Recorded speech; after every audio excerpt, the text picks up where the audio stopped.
कि संविधान को बचाने के लिए संविधान की मूल भावना जो है वो बहुत कीमती है और पिछले 70-75 सालों में सभी लोगों ने, सभी सरकारों ने संविधान की संस्थाओं को सुरक्षित रखने का काम किया है। अब इन दिनों में पिछले कुछ सालों से देख रहे हैं कि संस्थाओं को लगातार कमज़ोर किया जा रहा है, उनकी निष्पक्षता पे सवाल उठ रहे हैं। जब चयन की बात आती है, प्रक्रिया की बात आती है, उसमें संशोधन किया जा रहा है। तो जो संविधान की भावना है, संवैधानिक संस्थाएं हैं जो अब तक बहुत निष्पक्ष रही हैं, उस पर कहीं ना कहीं घात लगाया जा रहा है और जानबूझ के किया जा रहा है। इसलिए कांग्रेस पार्टी ने ये बीड़ा उठाया है, पूरे देश में अभियान चलाएंगे और मुझे लगता है कि विपक्ष में हमारी जिम्मेदारी बनती है कि लोकतांत्रिक व्यवस्था को मजबूत हम लोग रखें। इसके चलते आज हम लोगों ने उत्तराखंड में सभा को आयोजित किया था और अच्छी तादाद में यहाँ पर लोगों का पार्टिसिपेशन रहा।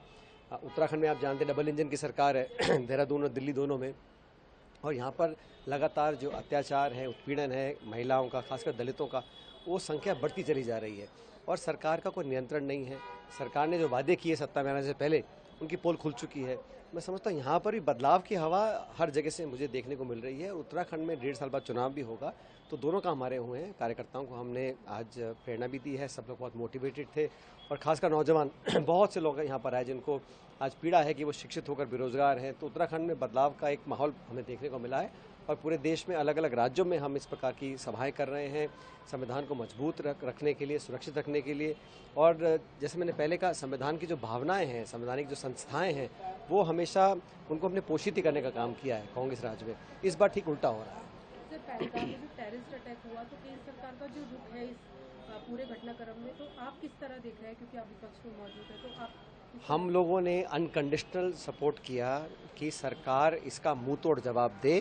पूरा देश, पूरा विपक्ष एकजुट है और बाहर की ताकतों के लिए हम सब 140 करोड़ भारतीय एक हैं, एक रहेंगे।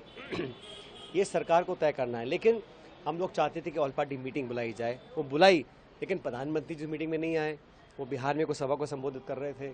हम लोगों ने मांग रखी है कि ये संदेश एकजुटता का पूरे दुनिया में जाए, इसलिए एक विशेष सत्र संसद का बुलाया जाना चाहिए। विशेष सत्र बुलाया जाएगा, आतंकवाद के खिलाफ एकजुटता की मोहर संसद में लगेगी, तो एक अच्छा मैसेज जाएगा।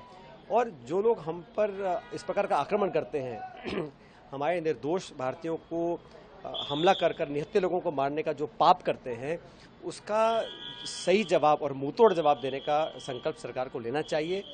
हम लोग विपक्ष में हैं, लेकिन भारतवर्ष की एकजुटता पर कोई संदेह नहीं उठा सकता। इसलिए हम सब चाहते हैं, राहुल गांधी ने लिखा है, खड़गे साहब ने लिखा है कि पार्लियामेंट का एक स्पेशल सेशन बुलाया जाए आतंकवाद को लेके, और हमारा जो संकल्प हम लोगों ने लिया देशवासियों ने, उसको संसद की मोहर लगे, ये हम लोग चाहते हैं।